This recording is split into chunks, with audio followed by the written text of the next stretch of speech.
Hey everybody, welcome to the Magi Show. Today we got another amazing guest lined up, and before we introduce him, I guess I'll just cover some of the things that have been going on in the Magi City here. It's actually Toronto that I got in the background here, and it's where I'm from. So just like to say thanks to everyone who's been sharing the show and subscribing. It's like, man, I made it up to my 50th subscriber today, and I'm really excited about that. So really appreciate everyone's help in sharing the show, and if you could subscribe if you haven't already, I'd really appreciate it. So yeah, I guess this is the guest here that I have on the scheduled for tonight. I guess I'll go over his intro now. Sorry if I pronounce some of this stuff wrong. It's like I went over it with him before the show, and I can't even pronounce a lot of English words very good, so I'm just going to do my best here. Alright, Maurizio is Alewo, which means he is going through his transition year in 7 days. And after the initiation period, he will be a full-fledged Santeria priest. He was born in Ottawa, Ontario, and he's 29 years old. And he's been involved in researching the faith of Santeria since he was 16. He joined his first religious house at 21. And he's bounced around a lot in the country, from Nova Scotia to Alberta, his current home. And he is also initiated in curanderismo. I'll have to get him to repronounce these for you. And he's also had some parts involved with Palo Mayombe. So I guess that's about all that I have for the introduction. So I'll just see if we can reach him here on Skype.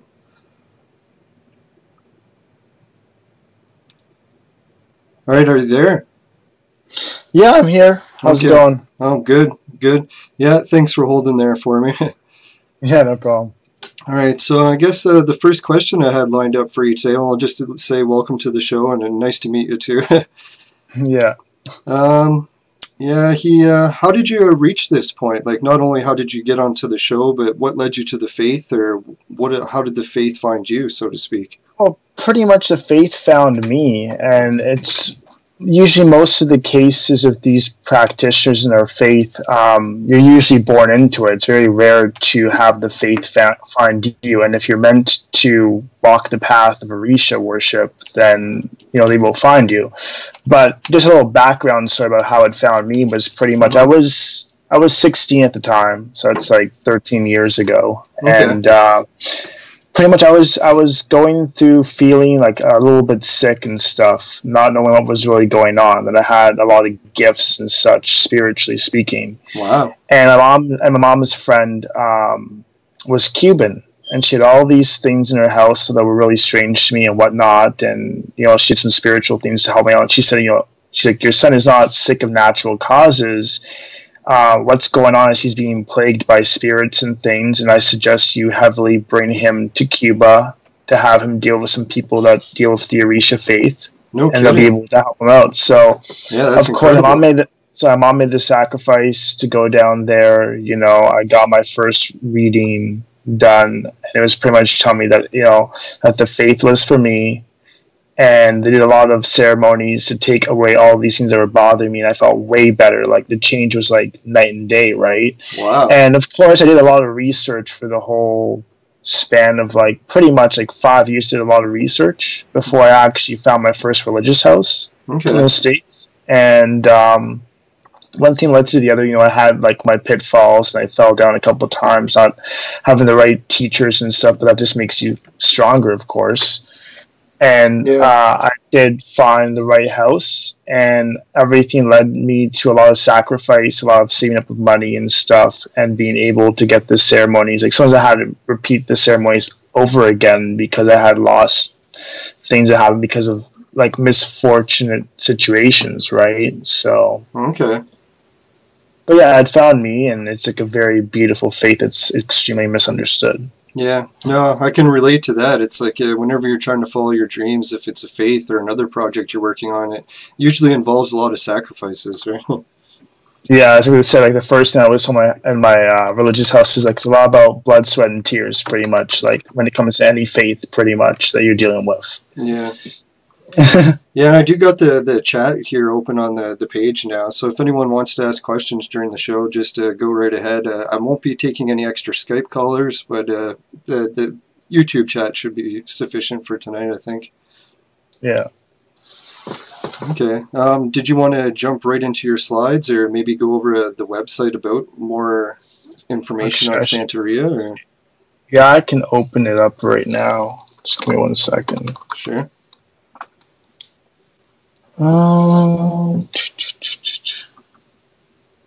Just gonna see what I should talk about. There's a lot. Like even on the site, there's probably like more than an introduction on the whole thing. Yeah. But I'll put the website up so all the viewers can see it, and I'll just increase the zoom a bit too. Yeah. So you should be able to see it on the YouTube page if you got it going. Make sure I'm on the right page. Yeah. Okay, so I'm just gonna pretty much like loosely say what they're saying. You know, like pretty much most practitioners of Santeria prefer the name regulated Ocha or the Lukumi religion, or we could say Orisha worship. Okay. I guess I could say like some background history about it. Pretty much like what created what Lukumi is today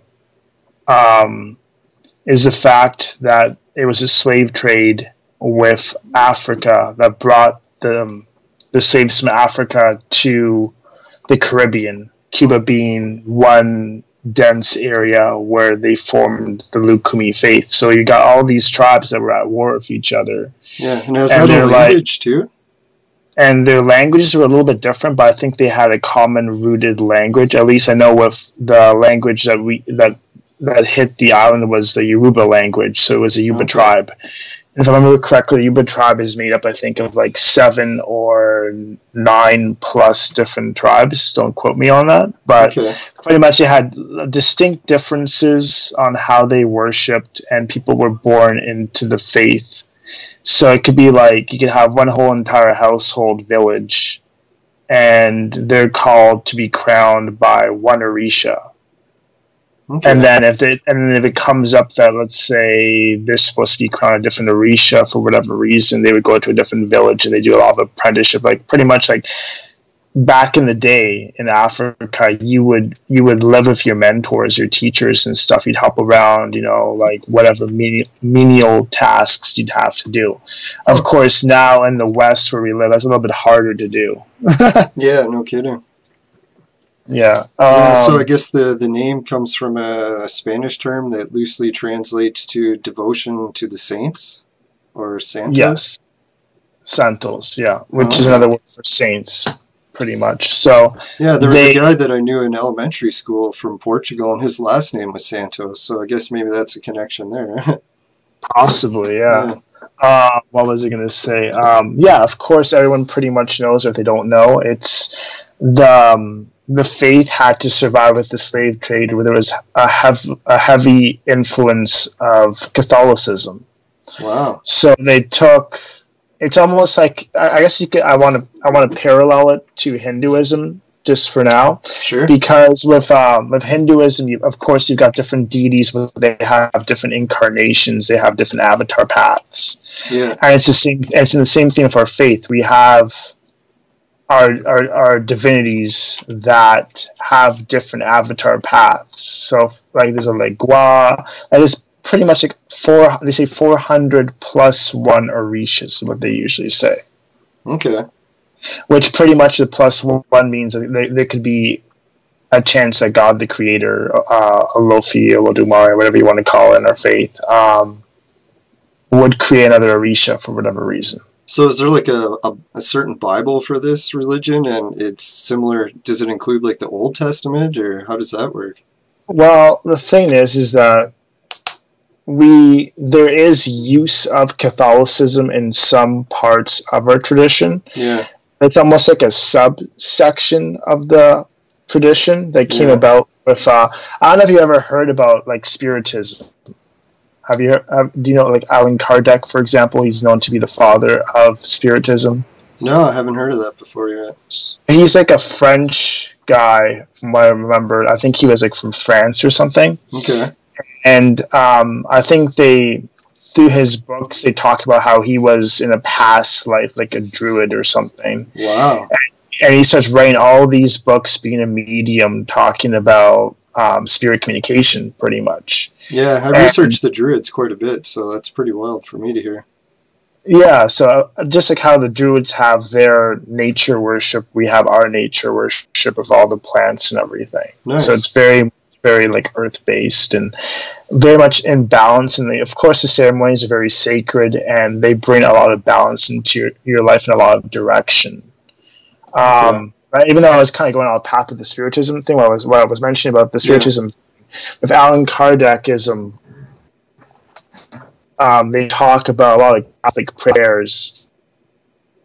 Okay.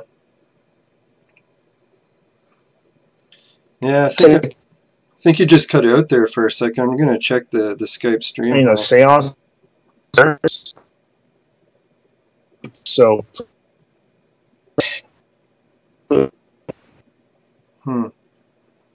Yeah, do you think you could maybe give me a call back? It looks like our stream health is cut out on Skype. Okay, sure. I will just call you back. All right, we'll try that.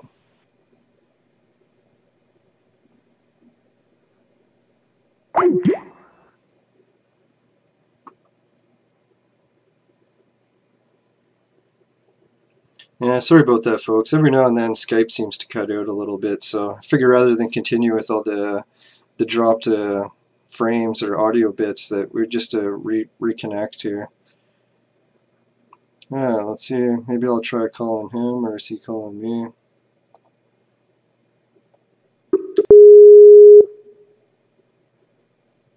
Hello? Hello? Okay. Hello. Okay. Hey, I'm back. All right. It seems like we got our connection back again. All right. So sorry to interrupt you there. If you could just rewind maybe like 30 seconds to what you were saying. You cut out a little bit there. Okay. I was saying that with the Allan Kardecism, who is the father of modern day Spiritism, is a lot where our faith has a lot of the Catholicism mixed with it. Okay. Wow. So there's a lot of Catholic prayers. It's almost like, let's say, like opening up a seance, pretty much. It's done very beautifully with a white table, which we call the Mesa Blanca in Spanish. Okay. And there's some glasses of water set up. Everyone has a different way of doing it, right? Yeah. But usually it's like 1 glass of water, or it's like 7 glasses of water, and there's like some roses or some flowers. We have a little book called The Collection of Selected Prayers. And we read out of it to pretty much open up the seances and such, and it's how we investigate somebody's spiritual court of spirits. And all of it's almost like Catholic prayers, all giving light and everything. There's nothing dark or anything about it. It's very beautiful, Oh, that's cool. No, I actually grew up in a Roman Catholic elementary school, but my family was all split up into different sects, like Orthodox, Catholic from Ukraine, and Lutheranism, and a bunch of other ones. So I kind of got the same impression that it's like sometimes things are slightly the same, and they can be a little bit different for each one too at the same time, right? It's true, because even with the synchronization of the saints of Catholicism with the Orisha, they are pretty much like, I guess you could say, like alter egos of them. Like, of course, like you wouldn't say Saint Barbara is Chango and Chango is Saint Barbara. No, they're different, but because they've been so melded together, they almost have that kind of response time to take care of their followers in the faith that wish to work with them, right? Okay, so the Orcus section they have here at the top is sort of like different deities, I guess, or like Shango and Ogun and Ogun is how you pronounce it. Okay. Ogun. Yeah. So that's basically what that means there, then. Yeah, like for example, like the major Orisha of our faith is Elegua. So if we go on that, I can talk a little bit about that. I got that here. Okay, it's up on the screen for the viewers now. Okay. So with Elegua, he is the road opener, so he controls all the paths of destiny. Oh, and he's also known as the trickster, it says. And the trickster, yeah, that's correct. Wow. I don't know how I'm looking at at the YouTube right here, and there's like a delay for some odd reason. Yeah, there's about a 3-second delay between the live feed and the actual call. That's why I got to get everyone or the guest to mute it because it'll cause a bit of an echo. Yeah. So pretty much, even though he has, from what I recall, about 221 different avatar paths, we know him to be a child. Wow. So hence the being the trickster and playing little tricks. Oh, like I can talk to you a little bit of things I love that's like hilarious and little phenomena and stuff. Like I mean, as a practitioner, I guess even if you're pagan or Norse or whatever, and you have your developed relationship with whatever divinity, or let's say it's like the land whites when it comes to Norse tradition. Yeah. You're gonna notice certain things happen in your home if the whites aren't appeased, or if you have appeased them and they're just kind of showing you that they're there. Like, something as simple as, let's say, and they exist in any path. Whether you call them even spirits in Orisha worship, or you call them fairies, or you call them land whites, whatever you call them. Like, we'll have things that happen in LA Guat, that kind of phenomenon where your keys disappear, you gave them some candy, and you have the bag of candy, let's say, put in the cover, and you're like, I swear I put that bag of candy in the cover, and you take a double look, and then that bag of candy is gone, and you go back to check, and you turned around, and then you find the bag of candy back in the cover, and you're like, Wow, that's incredible. So it's like a paranormal encounter or something. Yeah, it's pretty interesting. Like, I kind of find it hilarious because I had one experience where it's like, I swear that my naked eye, I saw like a camouflage kind of like watery figure with the environment that was around me in the kitchen, looking like LA Gua, and I felt like he was going to play a trick on me, and then I turned my back and the bag of candy was gone. Turned my back again, it was right there. I was like, okay. Yeah, I've actually had that happen once to me when me and my friends used to play with the Ouija board, and I just had it sitting on the coffee table, and I went to put it away, and the planchette or the moving piece was missing. So we were thinking about throwing out the board, but we just decided to keep it in case the piece ever turned up. And then like 6 months later, all of a sudden the planchette piece was like right on the middle of the coffee table in the exact spot it was when we were looking for it before. So we were wondering if it was like someone playing a trick on us that took it and moved it, or what was the deal with that. That's really interesting. I had something more crazy happen, but I wasn't sure it was Hecate related, because I also work with Hecate on another total different thing. Okay. But I had like an engagement ring, or it was a marriage ring, whatever. And at this point, I didn't work out my partner and I. And I had it set up on the coffee table. And I turned my back or something, and I swear that ring disappeared. I never found it again. I was like so upset. I was like thinking, maybe this is part of my test, my journey to deal with like what I have to deal with. Maybe I'm not meant to have that money to be reimbursed or whatever. It's pretty interesting. No, I often think that too, that things happen for a reason, right? Yeah, pretty much. So with LA Gua, going back to topic, he is one of the warriors that you receive with one of the ceremonies. He's like the foundation. Okay. So, of course, everyone will say, like, when you get crowned, of course, you have your energy synchronized to an Orisha. But at the end of the day, it's like, you upset LA Gua and you don't take care of him good. It's like everything's going to go haywire pretty much for you, but it's not hard to appease. Like, I talk about, building that relationship with Orisha to the point that it's like you're not going to them like genies or something, just being like, I really need this and this and that, and you don't build it with them. If you got to like sit down sometimes and just let out your feelings and just play with the Orishas and stuff, that's good as well. Like, it should be a give and take, I always feel, right? Yeah, that makes sense. And eventually you get into a routine, and you just like, you can vibe. And the thing I love about our tradition too, which I didn't mention at the very beginning, is that our tradition, our faith, we have our own cuisine.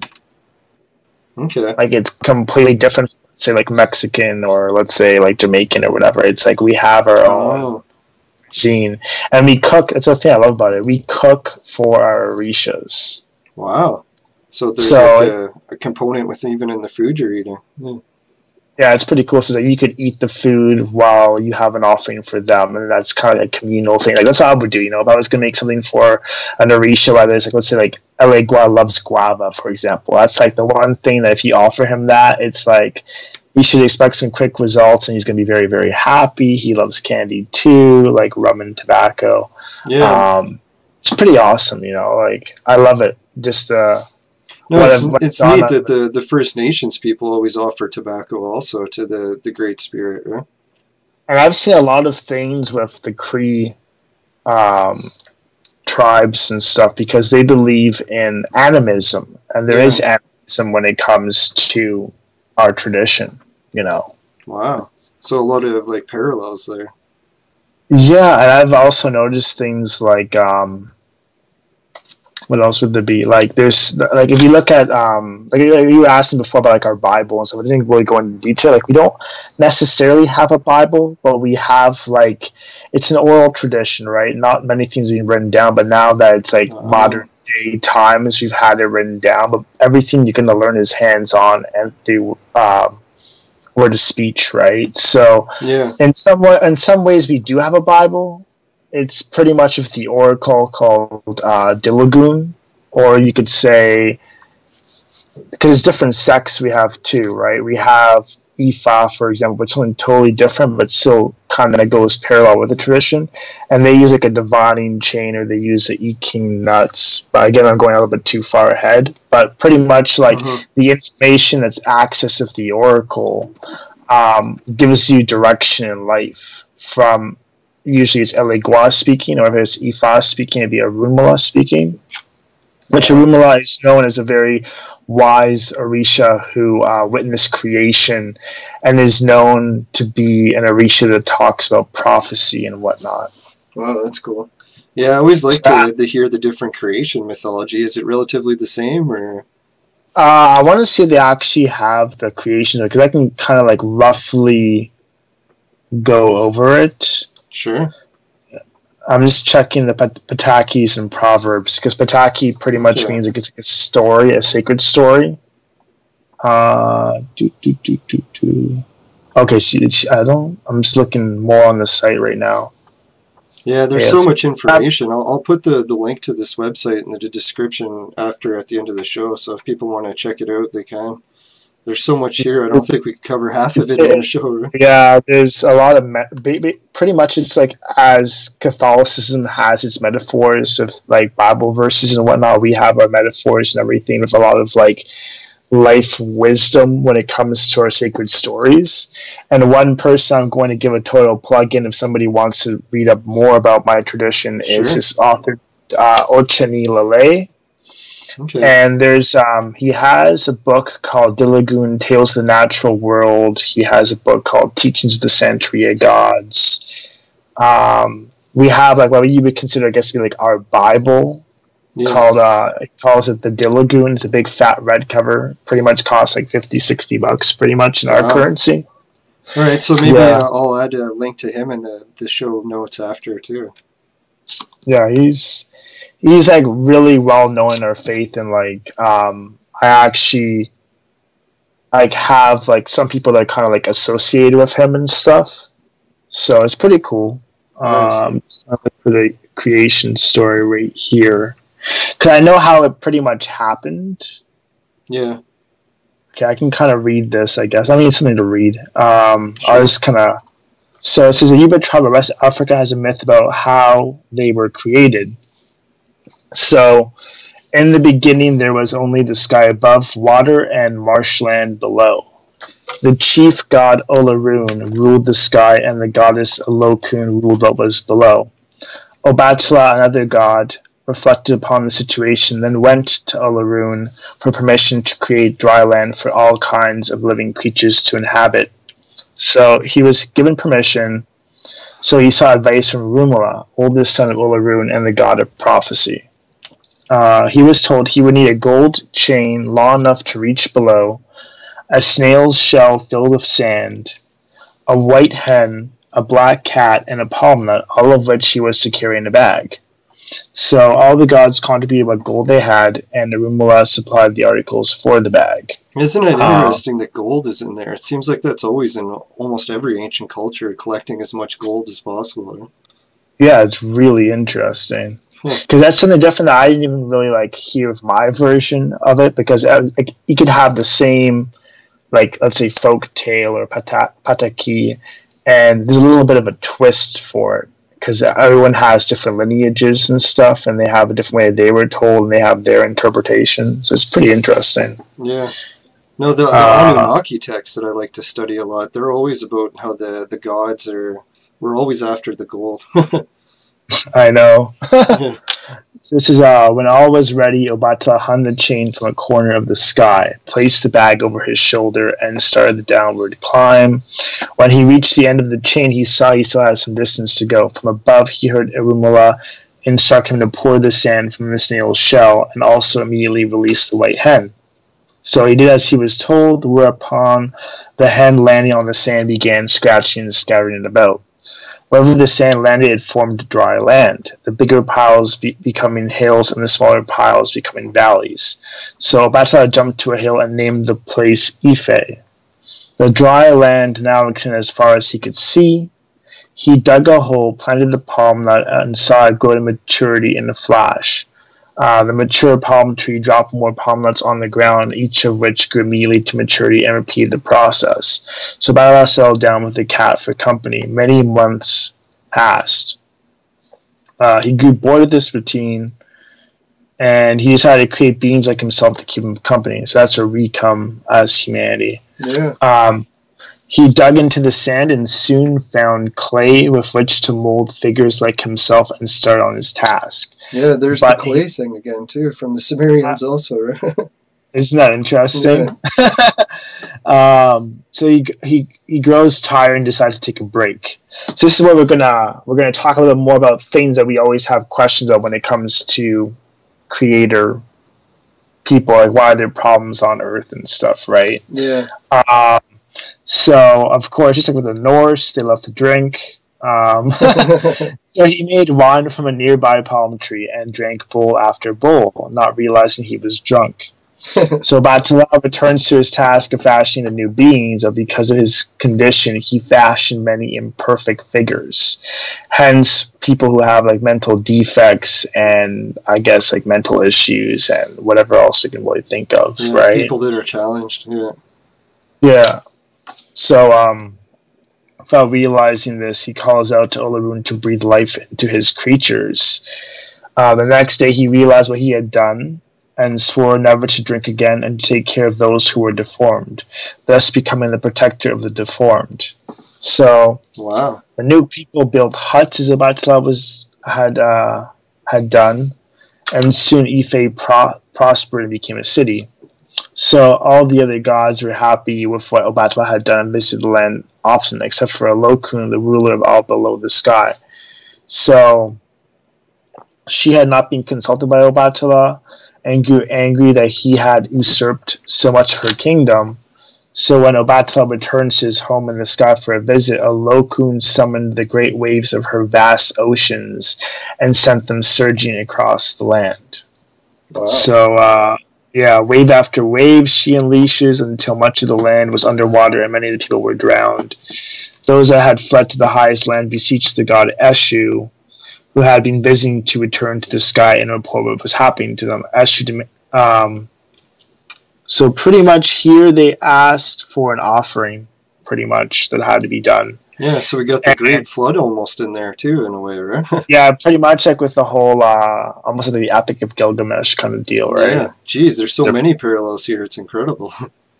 Yeah, so pretty much like Elma hears the news, he climbs down the golden chain to the earth and casts many spells which cause the floodwaters to retreat and the dry African land to reappear, and so ended the Great Flood. Wow. So yeah, it's pretty interesting, like I'm just... No, the flood mythology, it seems like it's all over the world from different cultures. It's amazing. I'm so glad that I got to talk to you about this. This is fascinating. It is. It's really awesome. Like, what I love about it is, like, how I talked about, like, the Hinduism parallels too, like how Hindu people have their different avatars and stuff. Like, what's really interesting is that, of course, if people know about Hinduism, they know about the pujas and all that stuff, right? But we have things that we do, of course, with the offerings, and they have their statuettes of their divinities.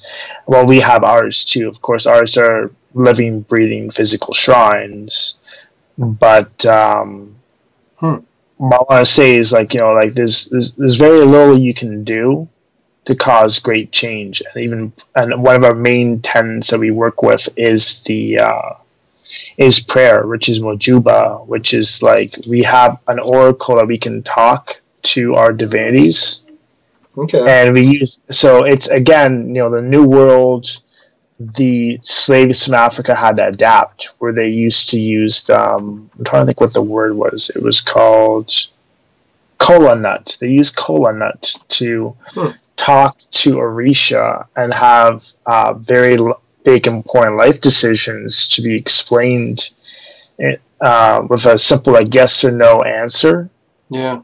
And, of course, there was no kola nut to be found in Cuba or the Caribbean. Oh. And so they used coconut. Yeah, so like a substitute, Right, so we use coconut by making, like, 4 pieces of it. And, of course, we say the sacred prayers of our lineage and whatnot and our names. We give reverence to our godparents, which are the teachers in our faith. Yeah. In our religious house, and you get, like, an answer. Like, that's what I love about it. You get direction, right? If you are meant, like, of course you would get a reading. Like, if anyone who's, like, listening to this, like, wants to get involved, like, you would have to find somebody reputable. Yeah. Get a reading, find if this is part of your destiny on this path, and then, like, you build a relationship with that person, and you can get, like, some further readings and whatnot. Wow. But the readings are very different than a typical reading, because it's like, I guess the best way I could say is, like, I don't know you from a hole in the wall, Leland, but I'm going to give you a reading of Dilligoon, and I'm going to map out your whole entire life and everything about you. Like, I just took an x-ray of your life, and you're like, how does this person know anything about me? And he's just talking to me and giving me a reading. Like, that's how precise of a system it is. And it's a little bit of, it's kind of like binary system too when it comes to how the oracle does work. So it's I was pretty surprised when it came to a lot of things that people like read you, because he's like, you don't expect someone to read you so personally about it. And then, of course, there's the fact that you can go to these beautiful religious functions of the community, and that's what I love about it. Like, the community comes together.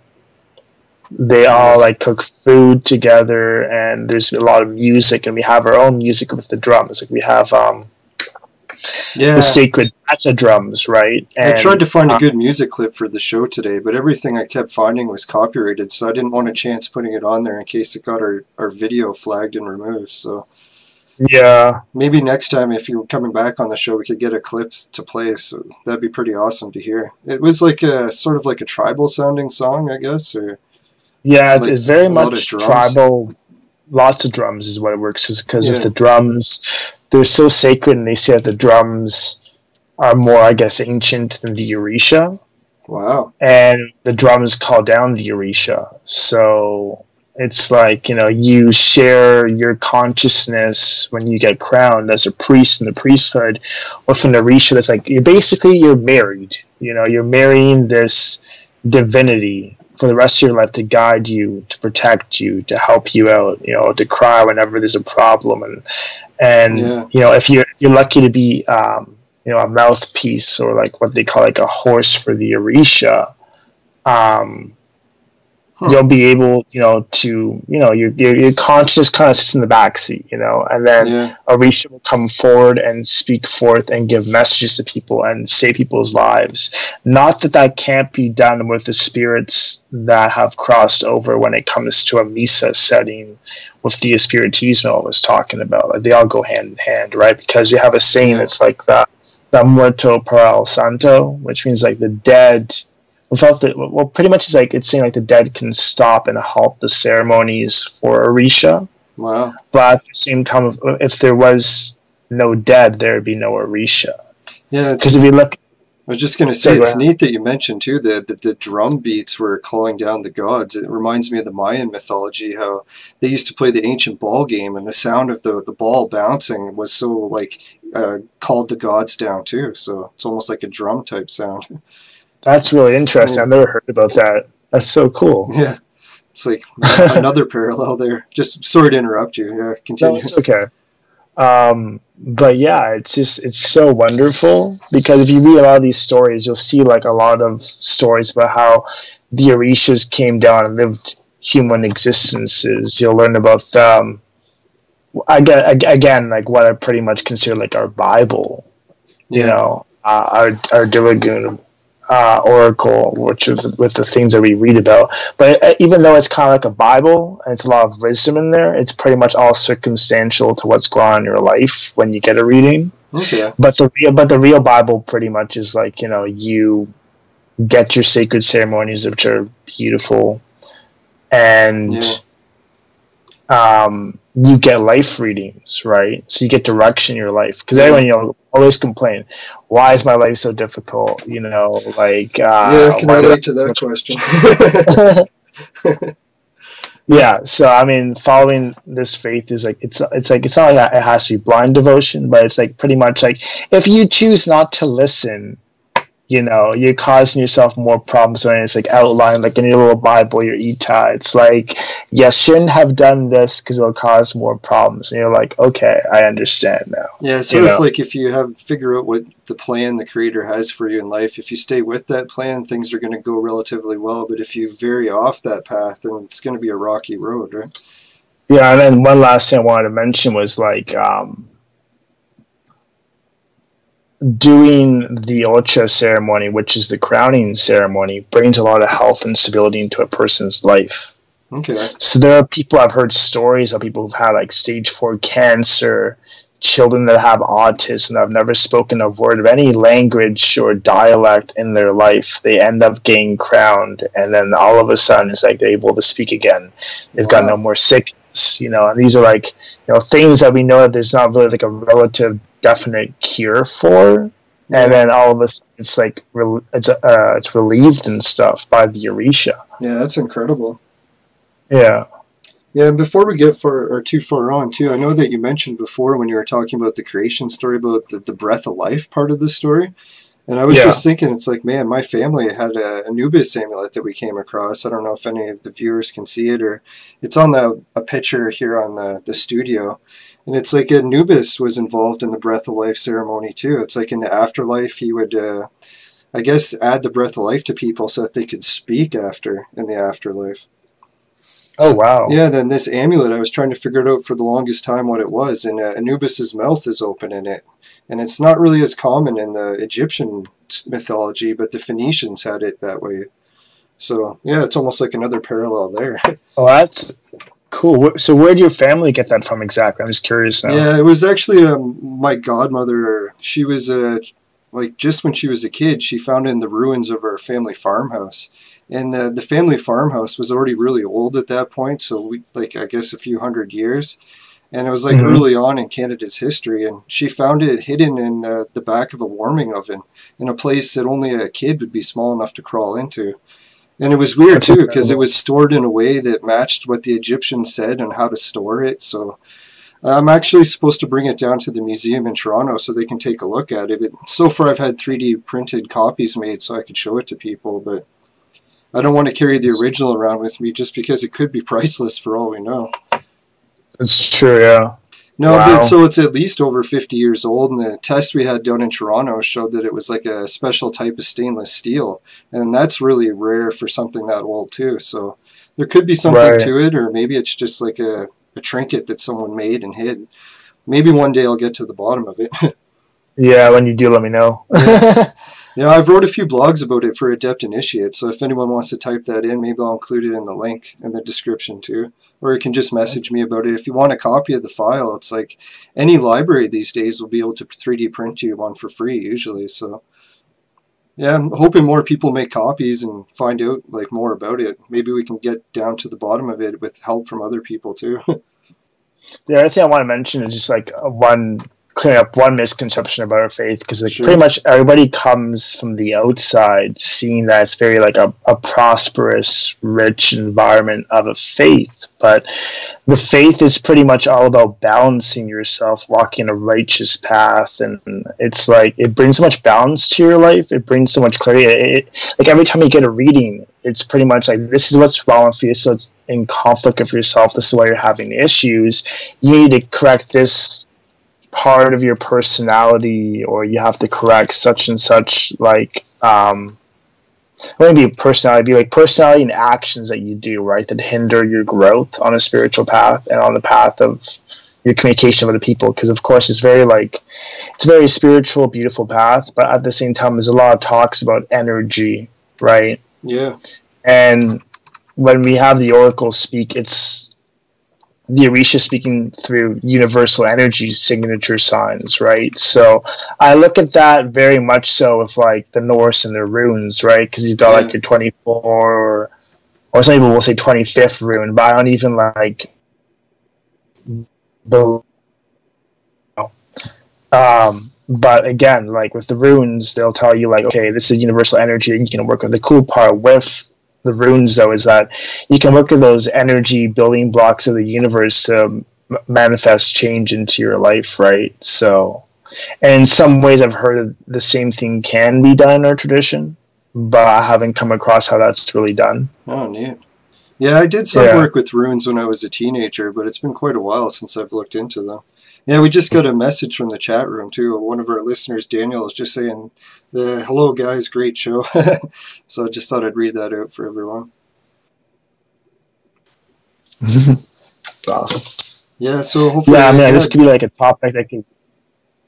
Yeah, I was just going to say... I was going to say, this could be a topic that could be, like, totally talked about for hours and days, right? So... Yeah. Yeah, it's pretty wild. So maybe should I put up the slides that you got prepared for the show, or are you ready for that part? I didn't really get like any slides. I just thought like the website was more than sufficient, pretty much. Because like, I don't claim to be like a big anything in this faith. Like I'm not. I mean, I'm on the path of priesthood right now. Like I'm going through my year and 7 days in white, and certain like religious customs I have to follow. Yeah. But like my explanation is nothing by far in comparison to even a grain of substance of how the priestess in our faith explains in beautiful detail on that website, right? Okay. So it's makes sense. I'd say like, check out the website. I can always maybe type something in when it comes to the chat that somebody could contact me, and if they're interested in pursuing maybe even a consultation with like my godfather or something like that, cool. Like that could be done as well, right? Because it's hard to come across people, especially in Canada, that practice this, right? Yeah, so. I can imagine. I've never really even heard of it before, so this is all new to me. No, I was just thinking, not really slides, but the photos that you got for us. The first one we had with some necklaces. It sort of looked like a rosary. So pretty much these are considered like the flags of the Orishas, right? Like going from left to right. Okay. Yeah, we got the first one's like red and black beads, which is a Legua, the one we were talking about.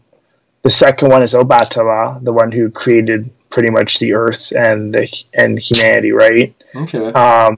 Third, we've got Oshun, and she is the Orisha of, you could say, wealth, love, but she's very misunderstood. She represents all the good and sweet things in life. So without Oshun, there'd be like nothing really worth living for, right?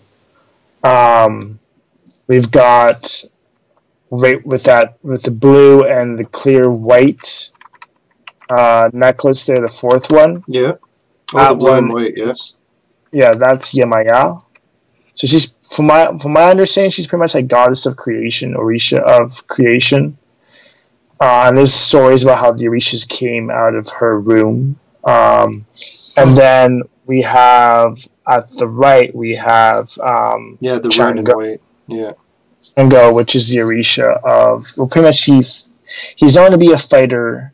He's known to be very righteous, and he has the abilities to breathe fire and with his axe, it's like he's got lightning and thunder coming out when he attacks and stuff. So he's kind of like almost like a modern day Thor. I was just thinking Thor when you mentioned that lightning stuff. All right, I got one question here from the listeners, if you're up for it. Yeah. Okay, it's Daniel again. He was asking if there's any kind of reference to this civilization plunging in or going through interdimensional travel or migration. So I guess that was sort of like how you mentioned before, how the gods were summoned down from drum beats, or... Yeah, so I feel like, and I'm trying to understand the question pretty much, like interdimensional travel. Like, I feel like there's more than one realm sort of thing, or... Well, there's the what do we call it? I guess Orisha are considered like the Knights of Heaven, and then we have like the punitive Knights of Heaven, which are like the Asobos, but then I guess they're also considered to some degree like another realm where they come from.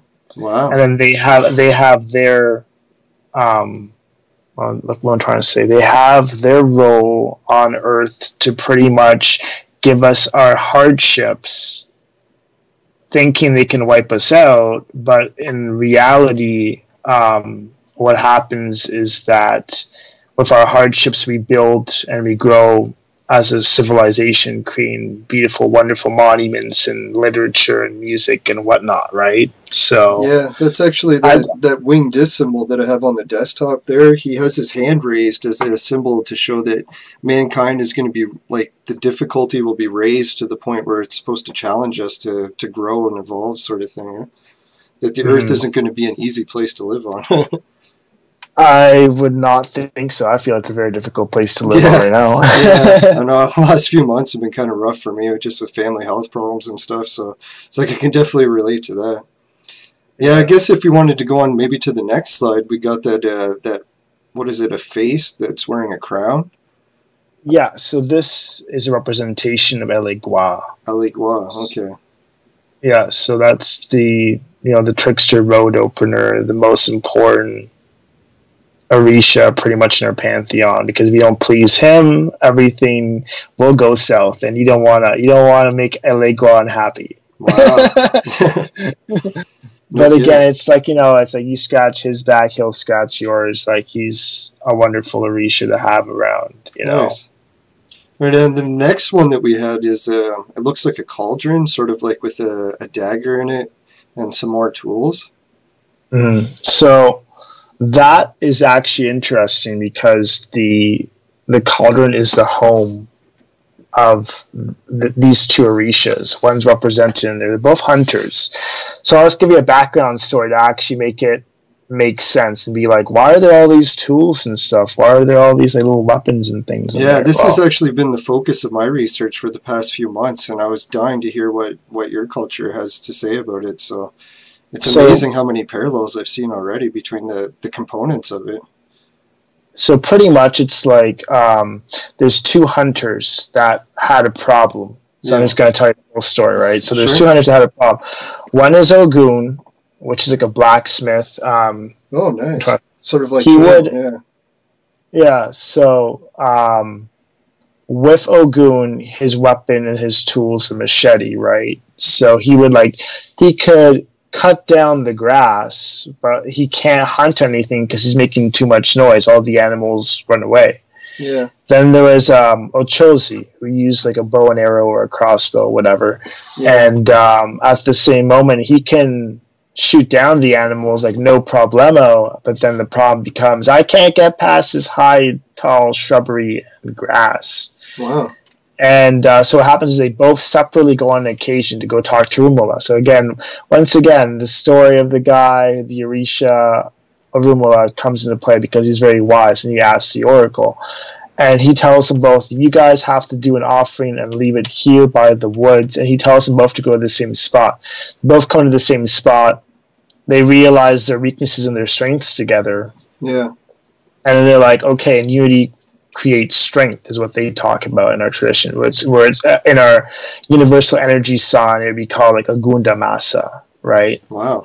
So they work together, they live together, in that cauldron with the representations. Of course, the bow and arrows of Chosi, and there's other tools and stuff like that in there. And they always hunt together. You know, Ogun will cut down the grass after Ochosi's like hunted down the animal and stuff with the bow and arrow. So that's where they live together, of course. And kind of reminds me of Cain and Abel almost. And pretty much Ogun is known to be a fierce protector for you as part of your foundation. And he also cuts away the obstacles in your life. Nice. So it's wonderful because he goes hand in hand with it. Like, wow, you know, you got the road opener and you got the one kind of way the obstacles, kind of blockbusting and road opening going on. And the 1/3 object that we have as a shrine, because they're all living, breathing shrines. Yeah. And how your body's a temple sort of thing, right? Yeah. So how we can kind of prove it in some ways is like, you know, when there's a Orisha coming down with the drum beats for the music and everything at a religious function, you know, sometimes the Orisha will say, like, you know, where I live, you know, in your home, you know, this and this situation happened in your home and I'm going to help you like this. So it's like, you know, it confirms that they're living, breathing shrines, of course. Wow.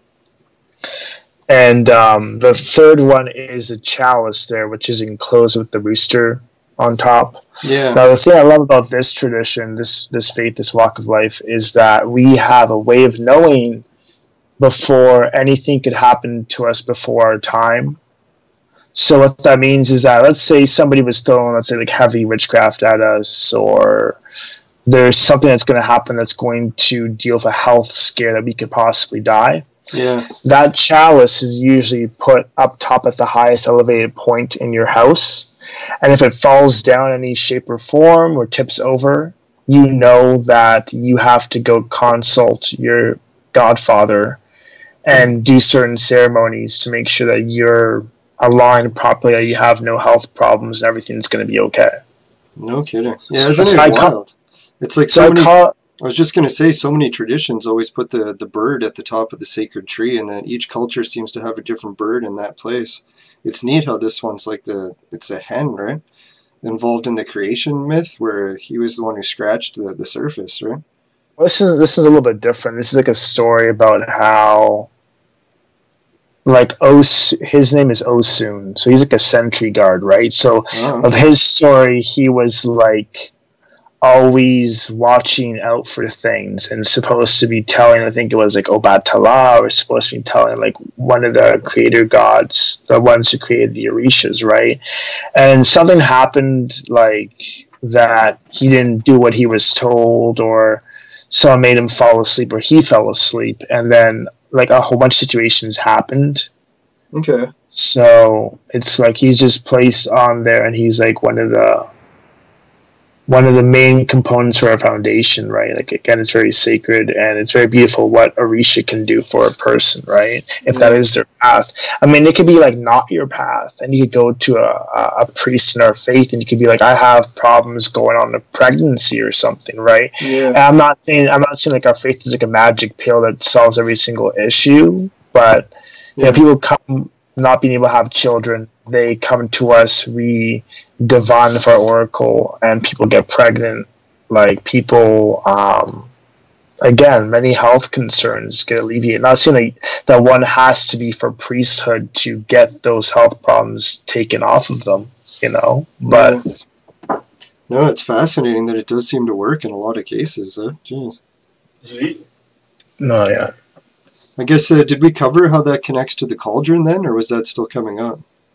They're all, I can't remember the connection between this, but what I remember is that Osun is a sibling of Ogun, I'm pretty sure. Yeah. So it's like, you know, they're brothers. Did they ever fight then, I guess, or no? No, I was a different Orisha that fought with Ogun. Okay. But, I mean, there's a lot of different parallels and different stories, and a lot of different elders will teach a lot of different stories about them. Yeah. But, yeah, like, I mean, at the end of the day, they had human incarnations, they had their problems like we did, And of course, there were like 16 elders that came from heaven to earth that incarnated. And with the lessons they learned about humanity and the problems they faced with, of course, the Asogbos, maybe going like way too much in detail, but pretty much like I said, like you've got forces on the earth that pretty much want to demise. And instead of taking us out, they help us to grow our civilization and learn beautiful lessons, Wow. So everything these Medjis, these elders learned, they were able to have this information for us when we have when we study the Oracle and when we have the information that it's like, okay, you're going through this, and there was an elder from heaven that came down to earth, and the Orisha is speaking here. And what was the other name that you called the elders? The Medji, or the Medji? Yeah. Yeah, I always research the Magi, and they're the elders of the winged disc culture. So it's kind of interesting how close that is. Yeah. So. Jeez. Again, it's like a lot of work that you have to do on yourself. It's almost like, I would say, like it's almost like shadow work to a degree, but not really. It's pretty much like, if you don't want to change yourself and be better for yourself to help other people and yourself, it's like this is not the right faith for you, pretty much. Yeah, no kidding. But if you don't want to have direction in life and you want to do what you want, I'm not saying that like you're really restricted with a lot of things, but it's like the restrictions are put in place to better your life, right? It's kind of like, don't do this because your life's going to get a lot worse. Yeah. Yeah, just safeguards and stuff. I love it, though. I guess, did you want to take a quick break now? I've got a little video clip lined up of a cauldron place that I was visiting up north. It's like a sacred mountain that's in the shape of a cauldron.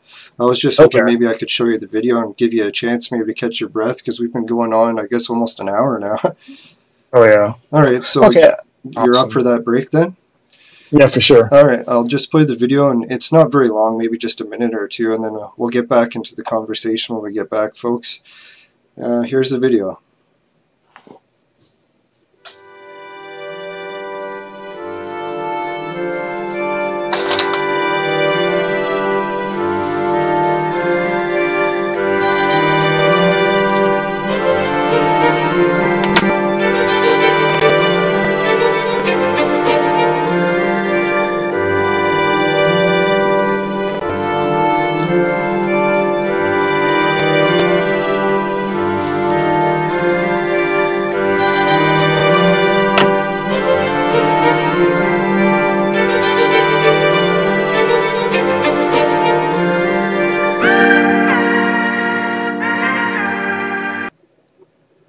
Yeah, I figured it was a good time to mention that mountain, just because it was actually someone in my family who was having some problems with, miscarriages as well. And I ended up going up to that mountain and praying. And after they managed to conceive a child, and they named him Noah. So it was kind of a little bit of a neat story that I thought I should bring up. Yeah, I just saw it. I was kind of like looking at my phone for like a second, but I was just like, that is a very interesting image, and I kind of got off the corner of my eye. Yeah, maybe I'll just give you a little bit of a background on it too. I won't go on to it too long. So is it in Canada, this mountain? Yeah, it's located far up north. If you go to the highway that runs by Canada's Wonderland? I think it's Highway 11 or 500 or something. It's basically an 8-hour drive north from Toronto. Oh wow! Yeah, and it's almost like right on the border between Quebec and Ontario. And man, here I guess I don't have any more pictures. Ah, there it is.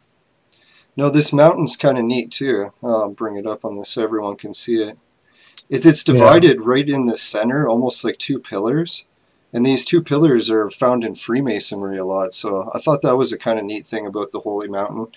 And it's called Mount Cauldron, and it's been like that for a long time.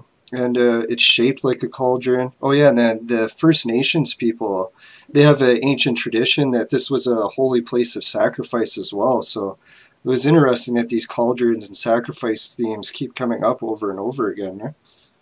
Well, I mean, if you look at the fact of like many ancient faiths, pretty much sacrifice was always like a a main part of the culture. If you look at like people who were Jewish and stuff, and you look at the Old Testament stuff, right? Yeah. Yeah, I guess we won't get into too much of the Oh, but sacrifice yeah, stuff, but true, yeah, it's kind of a gruesome topic. I'm sure a lot of people don't want to talk about, but exactly. it's some people debate me if that was really a place for sacrifice, but it was like in 1955 they found the body of a man who was butchered up there in like a sacrificial way. So it's almost like this type of stuff is still going on, and that's like a really small town, and like the murder was never solved, and they don't have murders up there like that in small towns very often. So I really think there's something to that. Hmm.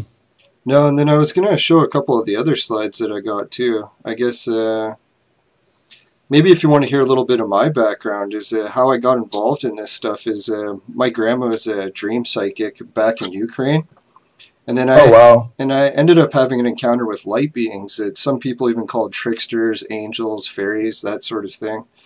And then they gave me a coin that was from South America, or I guess Mexico, and it had the sacred coat of arms on it from their mythology, or I guess the Aztec mythology. And it's weird how that sort of connects to this, is because when I was researching this coin, I decided to go up north looking for an offering table, and then that's what I found up on the top of that Mount Kemenus. Wow. Yeah, and then the offering table was the same shape as the ones that were used in the Aztec culture. So I was like, man, this cauldron connection, the offering tables, it even connects to the Aztecs in a way. It's like, it's quite the mission I've been working on for quite a few years now. I think it's reached the point now where it's about 30 years I've been working on it, because I started it just when I was about 9 or 10 years old. Yeah, and then that coin, the Mexican coat of arms, it matches a lot of the sacred trees that you find all over the world, like in Africa, Asia, India. They usually always have like feathers or some type of serpent at the top. So that's why I was finding it interesting that that bird is always on the top of that thing that you had showed earlier. Yeah, and even in India, they had like the peacock was used. In Asia, they just had feathers. They never said what type of bird it was. And I guess in South America, they had the eagle, I believe it is. Yeah, and it's weird how this pagan mythology seems to be all over the world, and it's like, I really wish it didn't get lost over time. Yeah, and then I also noticed too, a lot of those cultures, they had that magic bag that sort of reminds me of the cauldron. It's like, it's almost like the missing link between the two, I think. Göbekli Tepe has it, the Assyrians, the Armenians, the Olmecs, the Mayas, and the Toltecs. When I was at a museum in Toronto, the ROM, they had one from Egypt there as well. So it's pretty wild how that cauldron stuff is like everywhere in the ancient pagan traditions, and it sort of connects to the Bible, but the part of the Bible that got lost over the centuries, like the very Old Testament stories involved it, like Cain and Abel, right? How they had the offering that they fought over and stuff, and yeah. And I was just going to show you too that that version that they have in Asia, I flipped the handle over and it almost looks identical to the Sumerian ones. And that's how I figured out that there was a connection between the two. But in the museum, they actually put it, like they have the components of it still left. And it turned out to be a dagger, a mirror, and a jewel. And it's weird. Wow. Yeah, so I was thinking that the dagger component sort of connects to what you had there in the cauldron, right? I guess the jewel maybe wouldn't have a connection, but the mirror that they had was known for wisdom. So I was almost thinking cauldrons in the old days might have been used for like gathering wisdom. I have a bit of theories about it where I think it helps connect to the universal internet, and researching Thoth and how he used mirrors to connect to the different pharaohs. How the Assyrians in the winged discs, they were always using mirrors.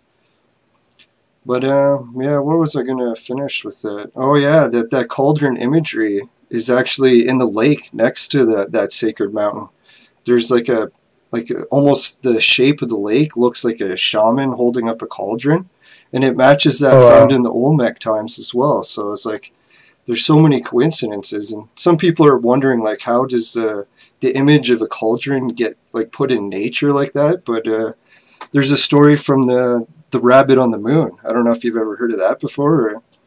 What's the rabbit on the moon? What's that? There's an image of a rabbit sitting next to a cauldron on the moon, and it's talked about in both Asian cultures how that a rabbit offered himself into a fire as a sacrifice, and then because he did that, they put the gods put an image of the rabbit and the cauldron on the moon, and that's also the same story that we find in the Aztecs.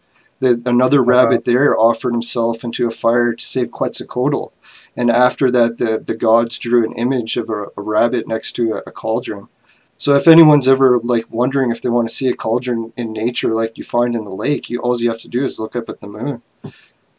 So I'll put an image up there. Incredible. Yeah, it's like, I'm so glad you came and talked about it. And yeah, I just wanted to show a picture too that the what is it? Not the pagans, but the Orthodox Church in Ukraine. They still carry a cauldron, and then they have a dipper that's the same shape as a pine cone like you find in the Anunnaki, and they spray the congregation with holy water with it. So I was like, it's weird how even the modern churches here for like Catholics, or I guess the Orthodox, are still using a form of this cauldron in a way. Whoa, that's so cool. Yeah. And then what is it, the pagans? It was pretty wild. When I looked at the witches, they have the same type of thing where they have cauldrons and daggers and the same, almost like, I guess, what would you call it, like an altar setup. So it's like the witchcraft is surprisingly similar too. Yeah. Wow. Yeah, so I couldn't believe it when you came onto the show to talk about that cauldron. Like, I really appreciate that. It's like, that helps my research so much. Yeah. I'm going to definitely check more into this Santeria website and see what more I can find out about the cauldron. Mm-hmm. It's very interesting. Yeah, it's a lot to mention all at once. If you ever get time and you want to go into my YouTube archives, it's like I got like hour-long videos on each part of the mystery, but I won't get into it too much because I wanted to hear more about Santeria. So I just wanted to mention that stuff quickly in case we ran out of time. Yeah. Yeah, pretty much like described the gist of it pretty much, like... Okay, cool. Of course, I can't go too much into detail about it, but it's like, it's something that's very sacred and pretty much kind of secretive because like they want to continue the way things were in secret when it came to like the slave trade and stuff like that, pretty much. Yeah. Like, but it's like, it's beautiful on its own, it doesn't have to be like complimentary of much or anything else, because it can stand alone for what it does, right? So yeah, so I guess, is anyone able to join the faith, or like you said, you have to be called into it, or how does that work? Well, anyone can rather get help from the Orishas, of course, through a consultation and not be so heavily involved with it, But I guess you'd have to go. Would you have to go to Cuba for that, or like there's nowhere? No, you can. There's many places in the States you can go to that there's a very huge population of people who practice it. Mainly in California. There's people in like Chicago. There's people in New York is a huge like place where they have practitioners, right? Nice. Well, that's good. And there's also Florida as well. I'm not sure like what other places, but like there's people like scattered around the states that practice this tradition, right? So, yeah. Did you want to mention more about the Palo Mayombe, or? I don't really want to go in detail about that. Okay. I mean, like I had my fair share of what I thought I had gotten involved with that was like that, but it's just something that goes parallel. I guess the most I'll always say about it is it's a faith that works very much kind of like shamanically based with a lot of like earth magic, nice. I would say. I don't want to really say like it's, I don't want to take away from it, but I mean, that's what I look at. Like the way everything works is using sticks that have different correspondences and stuff, and like they're grinded down. But the one thing I'd have to say, like for each of these faiths and traditions to be practiced properly and not and having the safeguards is you need to have a mentor. You can't just be like, oh, I'm just gonna work with it because like these things can like possibly land you in the hospital or something, get you sick, and like it's like something not to play with. And one thing I'll say is like my tradition is not something you just lightly do in like a Wiccan circle or something. It's like it stands alone with the way that the practice is done. Yeah. and you just can't like go around making things up, right? Like it's just you get yourself in a lot of problems, right? So yeah, end up taking the wrong path, sort of thing. yeah. Huh. So yeah, I don't want to say like magic for a lot of it. I don't want to say like I don't want to make it sound like it's all like a magical tradition. I mean, sure, some things kind of like do happen, and nothing short of a miracle, or if we want to call it magic. But you know, at the end of the day, it's very much like, you know, you're cooking, you're cleaning, you're listening, you're being quiet, you're listening to your elders speak and stuff, and you're picking up information here and there, right? So yeah, I often think that like spiritual elements are like their own type of technology that really isn't magic, and the more we learn about how that stuff works, it'll almost become like a science where science and spirituality will merge one day, sort of thing, rather than just calling it a magic where it's like a mystery or whatever. well, remember at the same time they had science recently. I don't even know how recent it was, but they actually proved that like an egg can pick up energy from people when rubbed on a person. You know what I'm saying? It's the whole kind of like cleansing yourself from negativity. The egg picks it up. Like science is able to prove that. Of course, I feel like science is a little bit like behind us totally, but at least it's like now that you can talk to a person who's like an atheist, they'll be like, yeah, okay, and I can do that, sure, you know.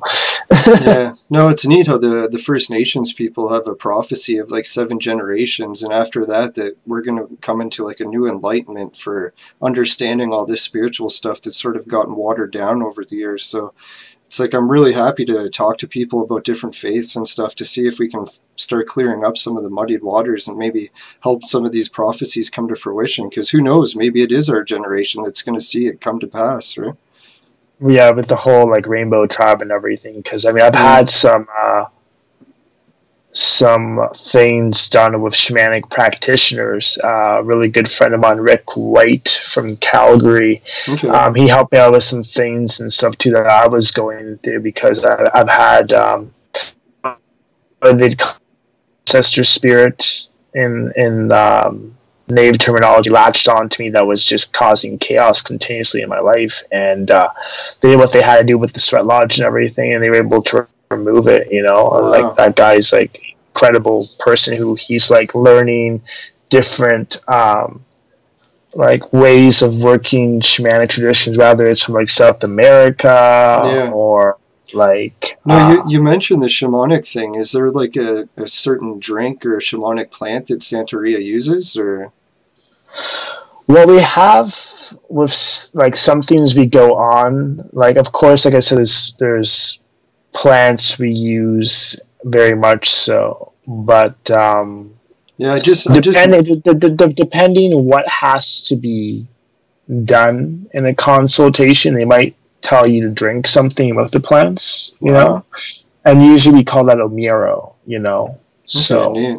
No, I just asked that question too because when I was on top of that Mount Cauldron up north, right next to the offering table, there was some Mantia muscara mushrooms growing, and those are a shamanic version as well. So, I often wondered if that was a coincidence or if maybe like old shamans had been using them next to cauldrons or that cauldron mountain.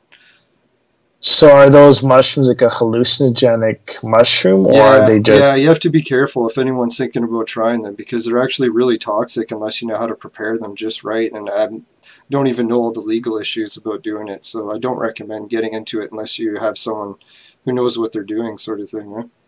Yeah. Yeah, but I don't think the First Nations people were using them, so it's kind of weird that in Europe they found that same type of mushroom a lot with, what is it, the Vikings you were talking about before. So there's almost a link back to that. Yeah, I just find like Norse tradition, for whatever reason, is just extremely in some ways similar to what we practice, right? With the whole, like, you know, the runes have universal energies. They give you advice. Wow. It's just incredible, right? To see something like so parallel. Yeah, I should mention it then too, is that mountain that I was visiting up north has a Stonehenge next to it, and it was a university professor from up north in North Bay, I think, that first discovered it or did the first research and published it online. And it turned out when I went to see that Stonehenge back in August, it was the shape of a Draco. and that the field next to it was they had a wide open clearing leading up to the sacred stones, and it turned out to be the same style that the Norse used, or the Vikings, for their burial mounds. So it's almost like we had another connection to those guys there. Yeah, it's weird how they had so many similarities in your faith as well. It's like they really got around, I guess, at some point. Yeah. Something like that, yeah. Yeah, incredible, man. All right, so I guess maybe I should wrap up the show soon. Is there any websites that you wanted to mention, or any other Maybe things? I'll just type them up here, I guess. Sure. Yeah, anything you want to mention, just send me in a text file, and I can add it to the show notes too. So make sure that if anyone doesn't hear it on air, they can check the notes later and get it. Yeah, I'll just type it to you, I guess, on Skype. Sure. If I can see it. Yeah, so I guess you have your own website then, or how's it? I do have my own website, actually. Oh, nice. Which is readingsbyritz.com. Okay. So I don't do the style of readings that are part of my tradition yet, because, of course, I have to finish my year in 7 days, and there's a lot of training. Because I guess the way we could describe it is, there's, I guess you could say, textbooks and textbooks and textbooks worth of information that I would have to eventually study worth of information for the Oracle, once it could feel comfortable to direct somebody in their life for what has to be done, right? Okay. That takes many years to study, right? Lots of memorization and whatnot. Yeah. But what I do working with, I don't know if you've heard about this, it's called Lenormand. I might have heard something similar, but not by that name. So it's a divination system from France. I find it like even though it's completely different and it's card based rather than tarot cards, yeah. Yeah, and the cool part is it's only 36 or 38. I think it's 36 cards. Wow. Anyway, so it's 36 cards, I believe, and it's like you could have a question. You get the straight answer, not with a different painted picture like tarot does. Whereas tarot's you gotta look through the story and try to find a yes or a no, right? Yeah. It's more like you got a straight yes or no, and I'm trying to get a lineup of oils, magical oils and kits going and stuff like that. Nice. So I'm thinking. Yeah, I have a guest coming on the show on Sunday, and we're going to be talking about different essential oils for aromatherapy and that sort of thing. So. That's cool. Yeah. Mine are getting more infused oils, but a lot of preparation is going to be done behind them. So it's kind of you'll have the roots and the herbs in the oil plus a crystal that matches the frequency of whatever the oil is supposed to be used for, that kind of thing. Nice. So I'm thinking we're going to have these little demo kits with 2 ml vials of oil. So things like fast money oil, road opening, block busting, love oil, that kind of thing. Oh, that's cool. And it'll come with some candles, and it'll come with a little ritual you can do. And I'm thinking I might just have them go for $20 a kit or something, so it's really affordable and stuff. And it's pretty much giving away most of it, with the time and effort of it. So. All right, cool. And is your website the best way for people to reach you, or? This is my website. I've also got a Facebook page called Readings by Ritz. I also got a Twitter page, which is at Readings by Ritz. Okay. Yes. So I'll get all those into the show notes for you. Yeah, that'd be awesome. Cool. So yeah, I was saying I do Lenormand. I also do tarot. I have to say the way I do my style of reading is very much so not only intuitively based, but I am developing myself as a medium. Nice. And I saw Dan was just posting what kind of magic they do. Oh yeah, there was another question in the chat. Almost missed it there from Daniel. Yeah, he's asking what kind of magic do you guys do? I wouldn't really say it's magic, but I'd say it's more an offering style of something called Ebo. So it's usually that, and 99% of the time it's you're going to work with the Oracle system of De Lagoon, or it could be Ifa, for example. And it's almost when you get these readings, it's like it's like you're coming and you're possibly sick, coming to a doctor, and we're prescribing you a prescription to ail your ailment, whatever. And you do the above. It could be a bath, it could be a simple food offering, that kind of thing. And what it does is it will switch your destiny around, for what needs to manifest, pretty much. It's not really like magic. It's more like, you're working with the divinities in the faith, and they're carrying it out to the creator. And if you set up to the plate and you do what you have to do, it's almost like a test. Like every time you do the above, it's a test to see that you're willing to put up to the plate what you have to do. Okay. So, like I said, it could be as simple as cooking something, right? It could be as simple as a glass of water, or prayer, or speaking. So it's very simple, and there's more extreme methods, but I'm not going to get into that. But that's what we do. It's just pretty much like it's Evo. It's like, I guess you could say in quotations, the magic of Santeria, but it's not really magic. It's just like, it's working within our faith of how we pray. Because if you look at anybody who says magic or spells, they'll tell you the definition of that is a different form of prayer with more action, right? Yeah. Most people when they hear magic are probably going to think about Harry Potter or something. Yeah. Yeah, so it's not like that. It's something different. Yeah.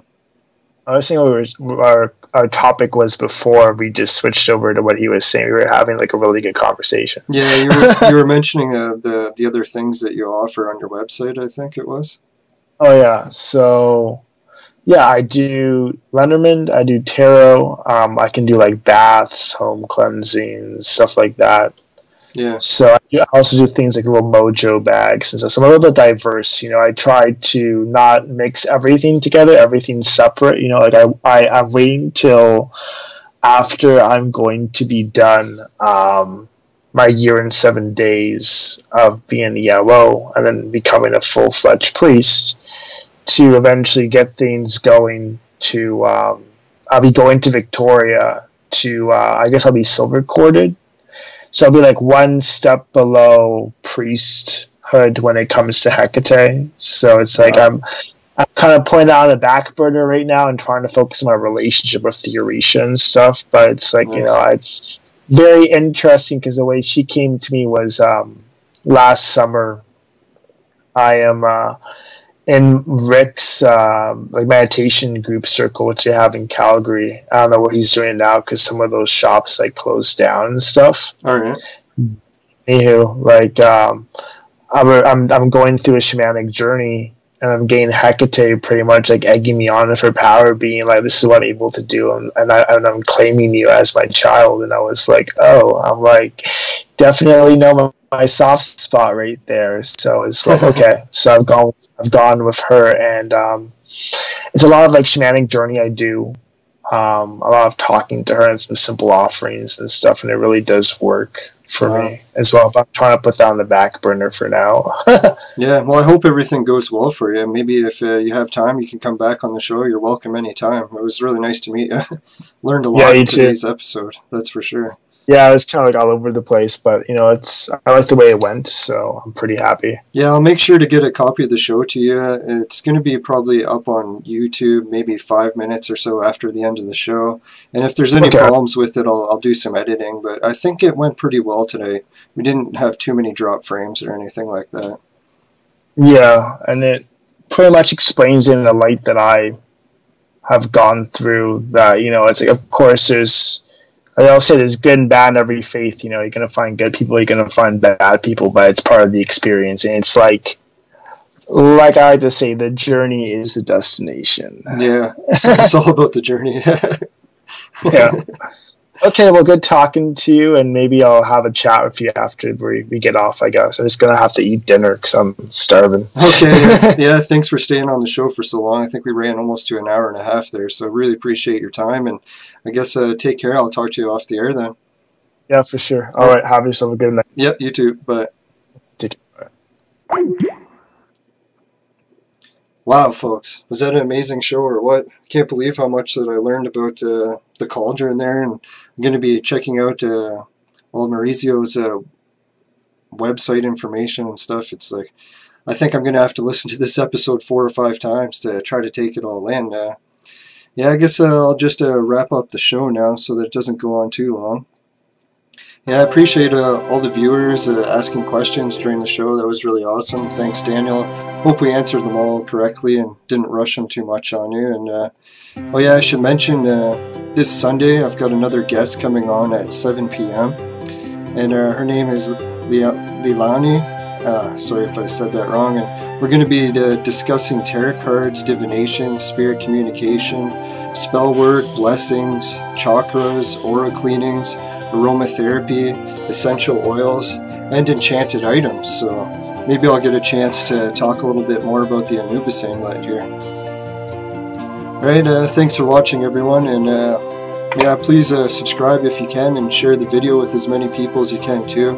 Really appreciate the help with that. So yeah, take care, everyone, and have a good night.